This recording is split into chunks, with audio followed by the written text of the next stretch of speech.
Is this real life? Am I really being honored by the Jewish Academy of Orlando? Holy cow! I've been here for 17 years now. That's as old as Twitter, and I'm still not on Twitter.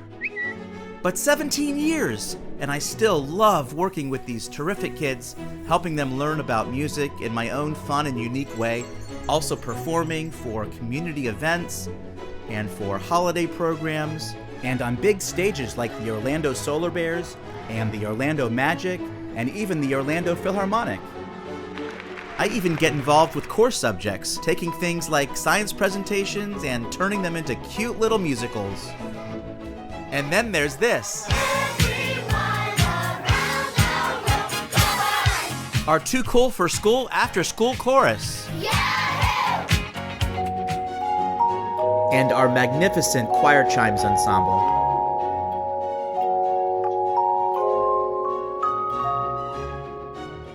But this year's gala is The Greatest Showman, so I'm going to focus on what else? Our shows. Welcome to Great Moments with Mr. Eric. So my work with the JAO Theater program started in 2007 with a show called Everything's Groovy, which I worked on with Dee Axel and Reba Gordon, who both launched our theater program 1 year earlier. This was back when we had a middle school, so the lead actors in that show would be probably close to 30 now. We were very proud of that show. We had a fantastic cast of 53. I composed a couple original songs, one of which was a cameo for the entire staff. They played the roles of tourists who get lost, and then of course suddenly break into a song and dance. We put a Volkswagen Bug on stage. Like a real car was lifted onto the stage of the JCC auditorium. That was really when we started thinking, let's go big. You know, as Bob Ross would say, let's get crazy. So every year we would try to put on these huge, extravagant Broadway-style productions, and every year we would see how we could outdo the previous year. So Dee, Reba, and I moved downtown to the Plaza Theater and did a 1960s surf rock musical called Wipeout. This show was pure fun. We put a tiki bar on stage, we had beach balls and kids surfing on surfboards, and then we all put on togas and traveled to ancient Rome. This was a great show with stunning scenery, huge production numbers, great comedy, and of course, gladiators. We even did our own Pirates of the Caribbean, and it was a riot. Hilarious characters, great dances, fight scenes, and of course another outstanding cast. I loved working on this show. Kids got to be pirates, and unless you're Jerry Seinfeld, who doesn't want to be a pirate? It was on to the Wayne Dench Theater in Sanford, and after spooking our entire audience with the terrifyingly good Night at the Wax Museum, we turned our attention to the Roaring Twenties and Flapper. This show was simply sensational. Beautiful scenery, great story, huge dance numbers, all kinds of kooky characters. We put a plane on stage. Our choreographer, Heather Escobar, taught the Charleston to everyone in the show. And I composed this song for her daughter Emily, our lead character. Wherever I go, I never forget those lessons, even as I grow.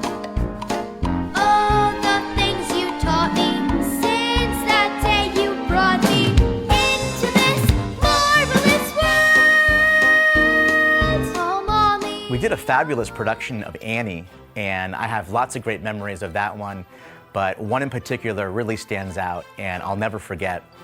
Our title character, played by Tuval Basher, was hit with a cold right on the night of our performance.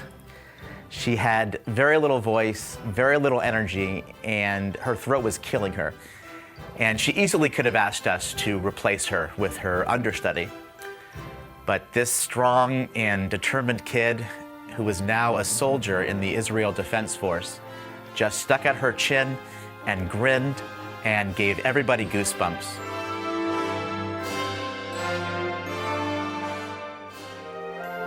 Somewhere over the rainbow, way up high. Some things need no introduction.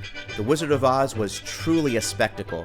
Fantastic sets and lighting, extravagant production numbers, unbelievable makeup and costumes straight out of the original motion picture. I think we had 90 costumes in that show. Oh, and the green screen. The green screen. Holy moly, we went absolutely bonkers with the green screen. But bells and whistles aside, this show was carried by its sensational cast. Dorothy was played by the youngest kid in the cast, a little girl named Livia Smith.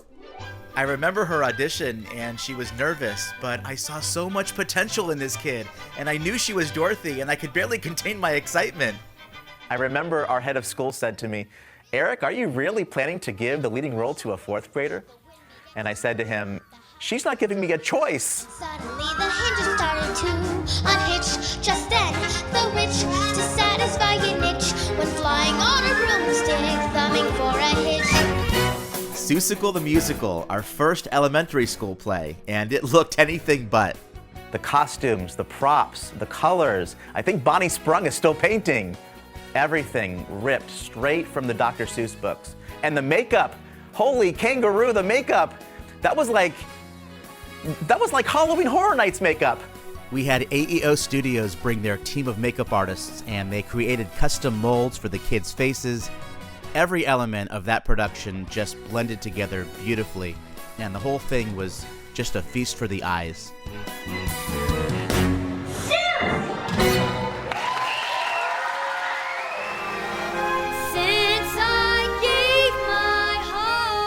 Disney's My Son Pinocchio. This one was just magical in every way. All the iconic characters from the Disney classic, but with a storyline twist. Our set designer, Bonnie Sprung, recreated Geppetto's toy shop and Stromboli's marionette stage. So many spectacular production numbers, more magnificent costumes created by the phenomenal Gail Occhialini. This show made you laugh, but also tugged at your heartstrings, and our kids pulled it all off beautifully. It's a wonderful feeling. And then we did Junie B. Jones, which might be the only children's show I've ever seen where the cast was completely perfect, completely mistake-free. I always tell our kids before they perform, look, you're going to make mistakes, and that's okay. But they didn't. Every entrance, every line, Sophia Scheinberg, what more can I say? Title character, 8,000 lines, and never left the stage. Everybody in that show just rocked a sold-out Wayne Dench theater. I mean, these are 4th and 5th grade kids. Sorry. And then came COVID. We were working on Disney's Alice in Wonderland.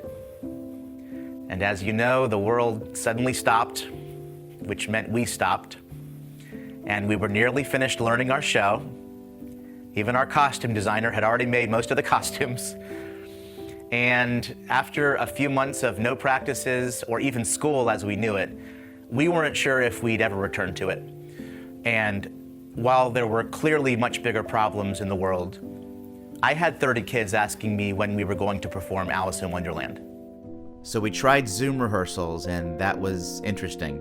Eventually, we were able to restart in-person rehearsals, which you could imagine were now very different from what we were used to. Masks, shields, social distancing, hand sanitizer every 10 minutes, you name it. By then, we'd lost 12 cast members who had to drop out of the show. The script had to be changed, the staging had to be changed, but somehow, some way, we were going to perform this show. And with this attitude, safety protocols in mind, and a stroke of luck, we were able to film it in an empty theater, and this was about 7 months after all this started. Our poor costume designer had to remake some of the costumes that she already made because the kids grew. But in the end, you could almost make believe that none of this ever happened because those kids and our entire crew put together an absolute masterpiece.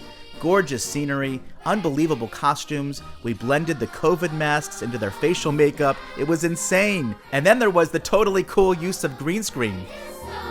I admit I was probably the most stubborn theater director in all of COVID, but I'm so thankful I never let go of this show.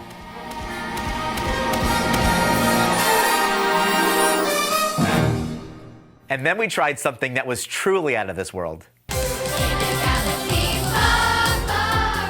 Star Wars, a full-length movie musical.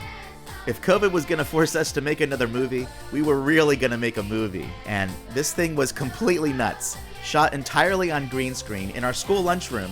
This allowed the actors to interact with various environments, spaceships, droids, even tennis racket lightsabers. The creator of the show, Craig Hawes, a very prominent children's playwright, he saw our trailer for it and he couldn't believe it. He emailed us from the UK and said that he watched our previous shows on YouTube, and he said that the JAO theater program was the best he's ever seen. And I remember reading that email to our kids and their minds were just blown. Making this movie was one of the most unique and improbable things I've ever done, and probably will ever do considering the circumstances. And I know the children will never forget it.